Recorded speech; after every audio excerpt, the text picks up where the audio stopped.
So we are doing problem number 1 on page 81. Match the numerical model to the corresponding graphical model and algebraic model.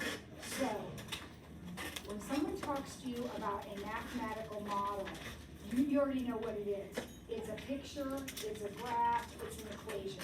Any way you have of expressing mathematics on paper is a model.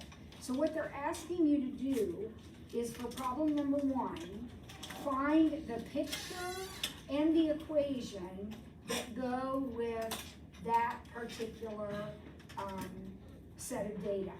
So let's look carefully at the data in number 1. Let's not overcomplicate this. Look at the points. What do you notice about those X's and Y's? They keep getting bigger. Well, everything's getting bigger. Okay, good. That's a good start. Which, by the way, means when I look at my picture, it better be going up like this, right? That's what it means when things get bigger. Okay, what else do you notice? Maybe more specifically even than that, Allie? The y values are the x values times 2. Okay, y's are double x's. So what equation would that be? If the y's are double the x's, that would just be y equals 2x. So that should be one of our equations down there. It is q. All right, so 1 goes with q. All right, what does the picture of y equals 2x look like? What shape is it? We got some pretty random shapes there. What shape is it?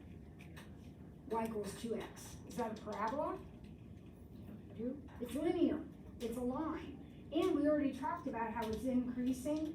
So haven't we already narrowed it down? It's either D or G. Okay, but I want you to think about it for a second. Think about the line y equals 2x. If you graphed it, where would its y-intercept be? Y equals mx plus... Doesn't this line go through the origin? So if our two choices are D and, what did I say, G, then it's got to be D. D is the only one. Do not be confused by all the numbers and all that stuff. You can figure this out. All right, let's look at number 2.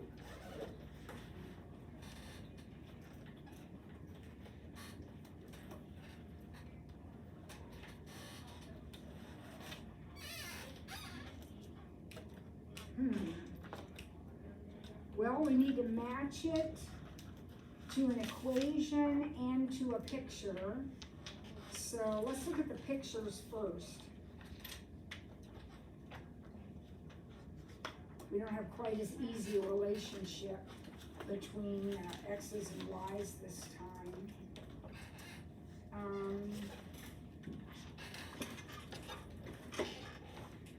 Well, y-intercept is 0, 2.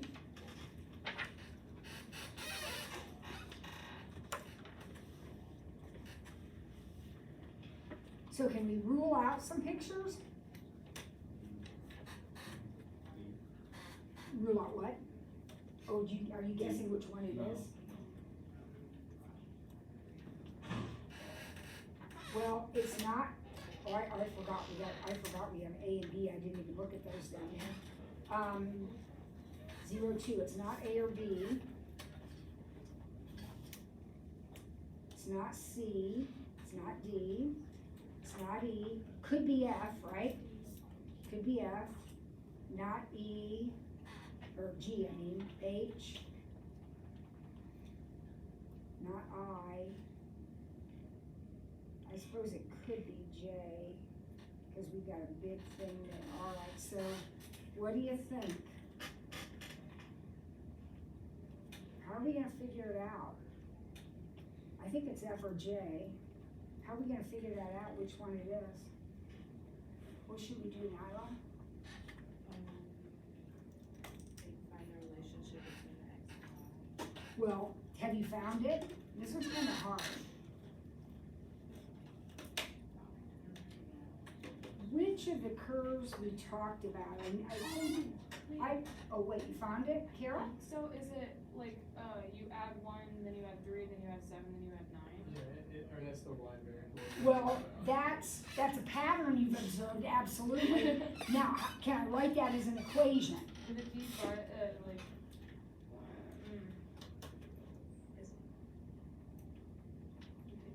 is it?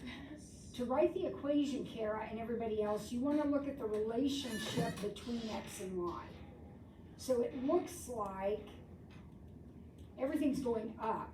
The X's are only going up by ones, but what's happening to the Y's? Well, you figured it out, but I need an equation for that. It's x squared plus 2. Yeah. Each of the Y values is the X squared plus 2. Yeah, so I know what you're thinking. Okay, so I'm a math teacher. She just has a mind that works like who knows. And so she figured it out. How in the world do I do that if I can't figure that out? Well, that's why I was kind of having you look at the graph, because sometimes the graph can really help us. First of all, as soon as I narrowed it down to either, now I've forgotten which ones, F or J, F or J, it's an X squared equation, because those are parabolas. So then I can look at my X squared equations, and there are just 3 of them, right? Looks like there's just 3 of them. And L is out because L is upside down, because it's a negative. So it's either K or R. And so to determine which one it is, I can just check some points. So in K, if you think it's K, if you put in 3, that equation would be 3 squared plus 3, that should give me 12. It doesn't. So it can't be equation K. So then it must be R, which is plus 2. You see what I'm saying? I'm just trial and error, my points. So it's x squared plus 2, which is a parabola opening up with a y-intercept of 2. And now I still have to figure out which one it is. What makes this hard is they keep changing the window on you.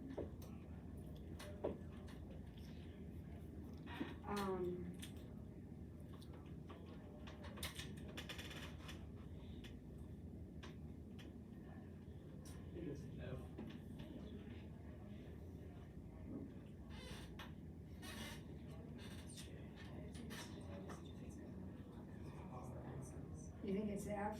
I think it's F. Yeah, I think it's J. That's my educated guess. J looks like it intercepts at origin.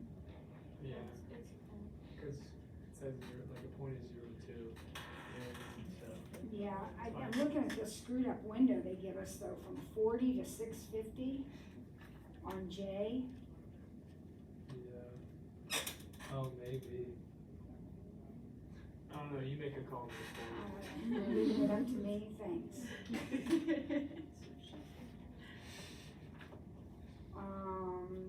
I'm going with F. Let's go. I'm going with F. All right, let's do number 3. What's happening in 3?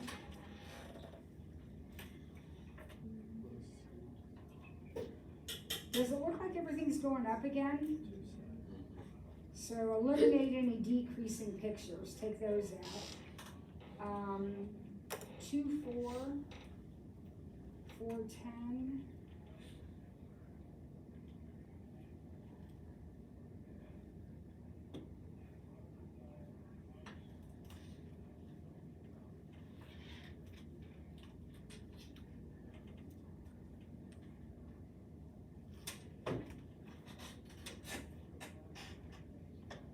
I think it's equation P. Yep, I was gonna say that. Were ya? Good. And what is equation P? It's a line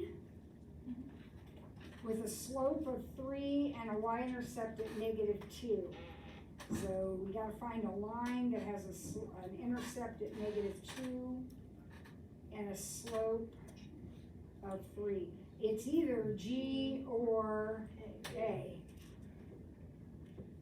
And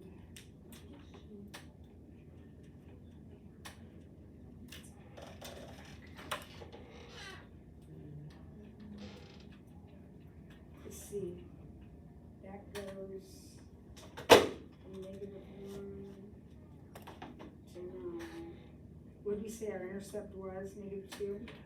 I think it's G also. Yeah. It's G also. All right, let's do one more of those. I don't think, oh yeah, there's only one more to do. Number 5.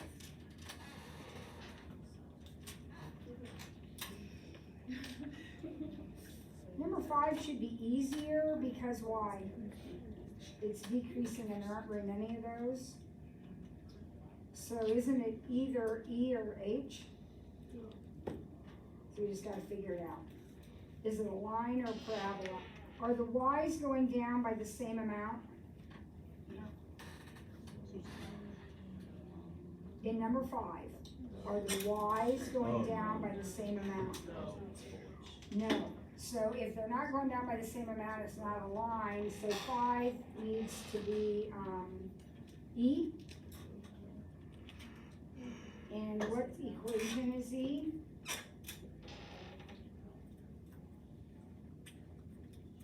Come on, you know this. L. L. Why is it L? Negative x squared? Oh, yeah. Were you guys sleeping through second year algebra last year? Negative x squared is a down parabola. All right, let's try number 20. All right, here we go. You're going to the bakery, you're gonna buy a cake. How are you gonna decide which one to buy?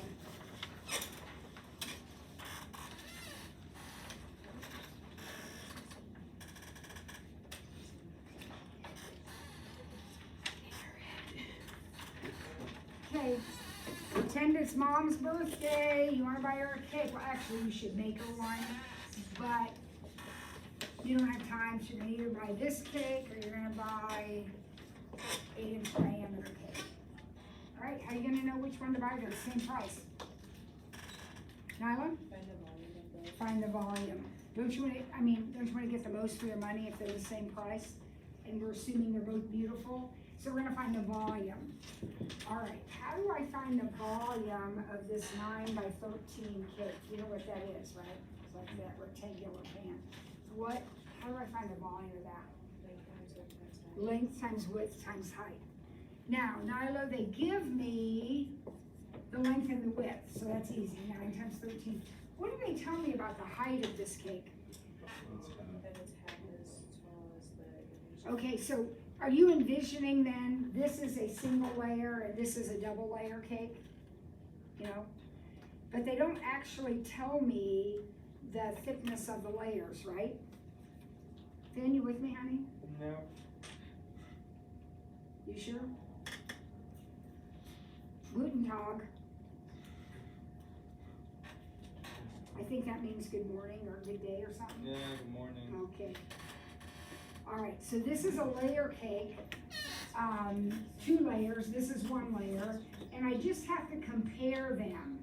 So what if I said this one is 1 inch, and then this one would be 2 inches? Now, if I let this one be 2 inches and this one be 4 inches, the volumes would be different, but comparatively speaking, I would still know which one's bigger. So it doesn't matter. Doesn't matter. Pick whatever volume or whatever height you want, but this one has to be double whatever you pick. So 1 and 2 seems easiest. So what's the volume of this one? 9 times 13. 117 cubic inches. So that's how much cake you'll actually have to eat. All right, what about this guy? How do I find the volume of this layer cake? Now think about what shape that is, geometric shape. What is that? Well, the shape of it's circular on the top, but the whole cake wouldn't be a circle. The whole cake would be a cylinder, not a sphere. A sphere is a ball, right? A sphere is a ball. This would be a cylinder, right? Does everybody understand? Think of like a roll of paper towel. That is a cylinder. Isn't the cake that kind of shape? It's shorter and flatter or whatever. But all right, so how do we find the volume of a cylinder? The area of the base, which is a circle, times the height.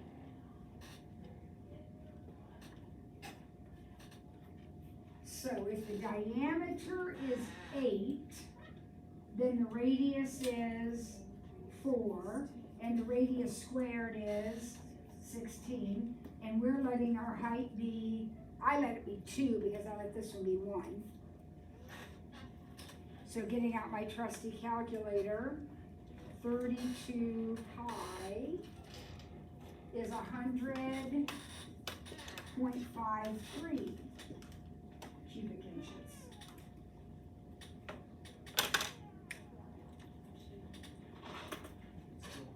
So if you're being economical, you're going to buy the rectangular cake because you get more for your money that way. All right, 21. Same kind of problem. We're going to buy a 12 by 12 stone, or we're going to buy a 13-inch, and that's diameter, stone. If all of the stepping stones are the same thickness, which option gives the most rock for the money? Is this kind of the same problem? All right. And I'm going to even say that in terms of the stepping stone, kind of like pavers on the ground, it's really not the volume I care about, is it? It's the area. So I'm not even going to worry about the thickness. The area of this one's 144 square inches. What about this one? What's the area of this one going to be? 132.73. Well, pi times 6.5 squared.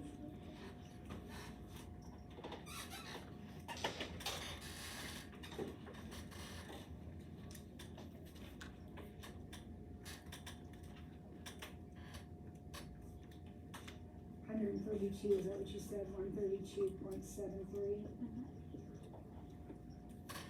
So once again, it looks like the best bet to cover the most ground will be the rectangle or the squares.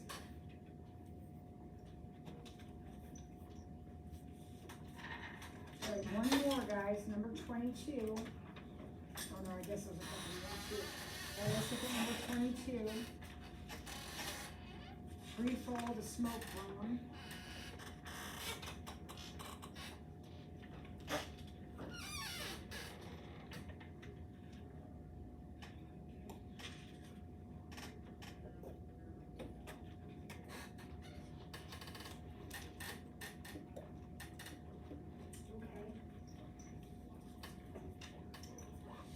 This whole first section is about modeling, writing equations, using equations.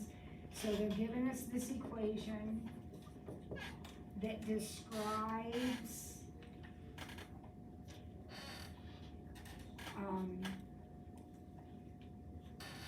this is how far it fell in this many seconds.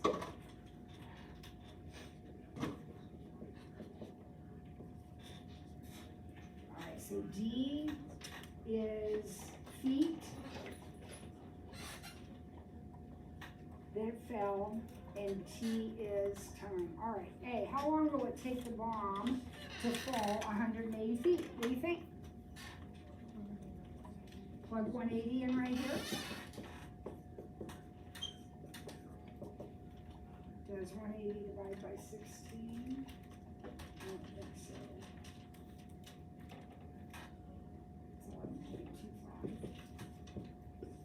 It's 11.25. So whatever the square root of 11.25 is, 3.35 seconds. You guys are, you have your mind on lunch or something, I can't tell. Are you following along here, guys? You all right with that? Everybody good there? Good? Yep, thanks. Part B says, if the smoke bomb is in free fall for 12.5 seconds, how high was the airplane when the smoke bomb was dropped? Same equation. What are we gonna do? Plug in the 12.5, was it? Yep. Multiply it by 16. Ooh, was it 2,500 feet? Yep. That it fell in that time. Perfect.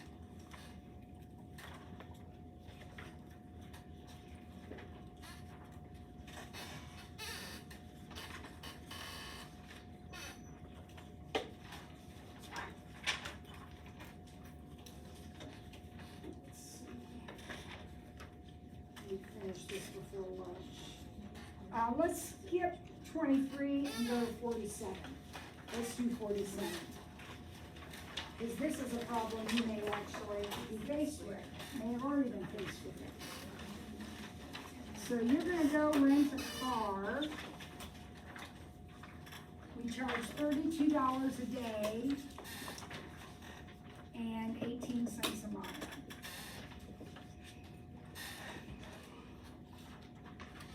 Elaine rented a car, she drove 83 miles, how much did she pay?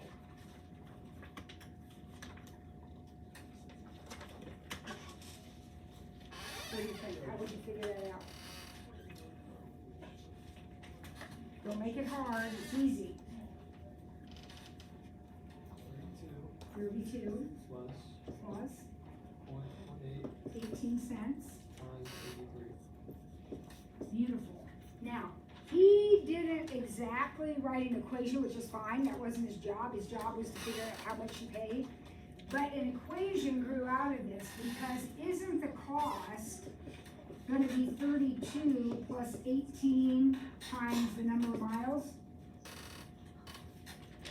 So he actually has an equation, he just didn't like do it formally, which is fine. 32 plus 18 cents times 83. She paid $46.94.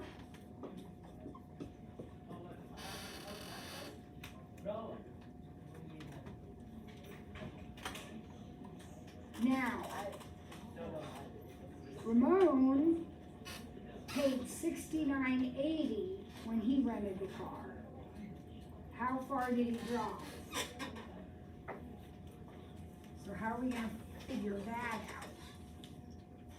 You just plug it in, like, you make that equation equal to what the 83 is just in. So this is $69.80 right here. So we know that's 32 plus 18 cents per some number of miles.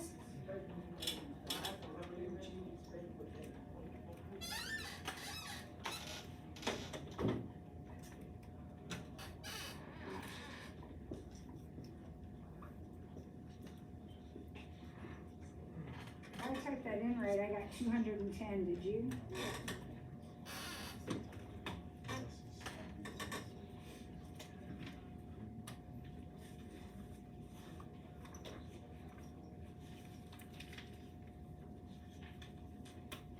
Alright, don't be panicked when they use the word mathematical modeling, you just did it. You took a real life situation, kind of formulated an equation, and then answered some questions based on it. It's easy, you've got it. Let's get a couple of these equations done before lunch. So let's do 2A and B, and then we'll be finished before lunch. These are no calculator problems. We already know how to do these, we've already talked about them. Let's refresh our memories here. I gotta solve this equation and this one algebraically. The word algebraically means no calculator. At least no calculator like for graphing or anything. All right, so A, what do you think about A? Help. Jaden, what are you gonna do with this mess right here?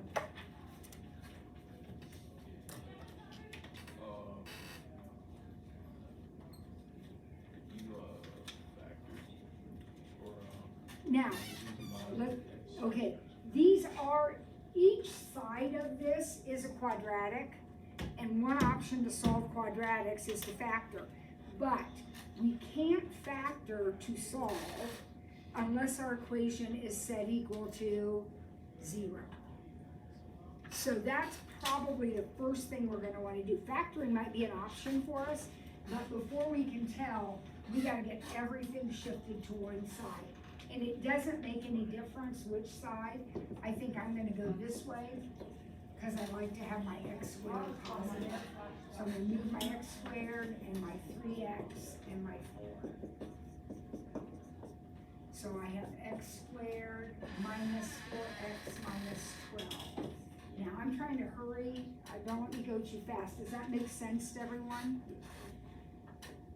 Now, Jaden, if it factors and you want to factor, at this point you can. Okay, I don't know, does that one happen to factor? Life is good, because factoring is always the easiest way to do the problem.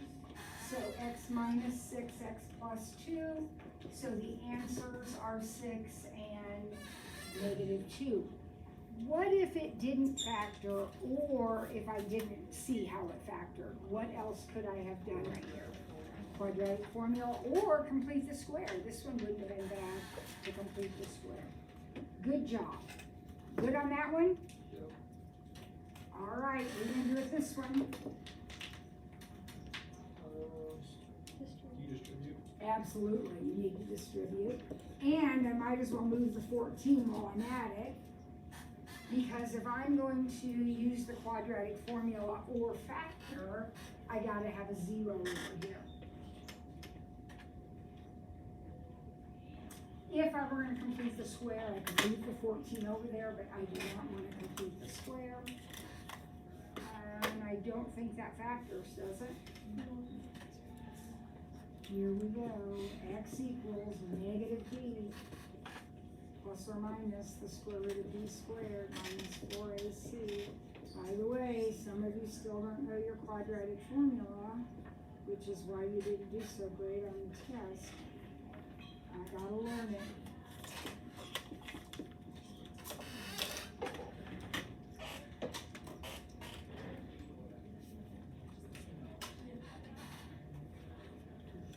I got 105 under here, but I want somebody to check that for me. I don't think so. You got that too? Does 105 break down?